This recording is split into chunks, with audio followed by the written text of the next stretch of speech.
राज्यभरात 254 मतदान केंद्राचं नियंत्रण दिव्यांग कर्मचारी करणार। येत्या लोकसभा निवडणुकीसाठी प्रत्येक मतदारसंघात दिव्यांग कर्मचारी नियंत्रित मतदान केंद्र असणार आहेत। राज्यभरात एकूण 254 मतदान केंद्राचं नियंत्रण दिव्यांग कर्मचारी करणार आहेत।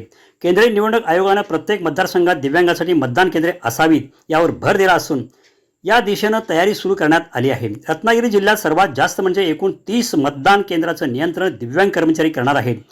जळगावमध्ये 22, पुण्यामध्ये 21, ठाण्यामध्ये 18 आणि नाशिकमध्ये 15 दिव्यांग कर्मचारी नियंत्रित मतदान केंद्र असणार आहेत। तर गडचिरोली, सिंधुदुर्ग आणि वाशिम या जिल्ह्यात दिव्यांग कर्मचारी नियंत्रित मतदान केंद्र नसतील। यावर्षी मतदार यादीमध्ये एकूण 6,04,145 दिव्यांग मतदार आहेत।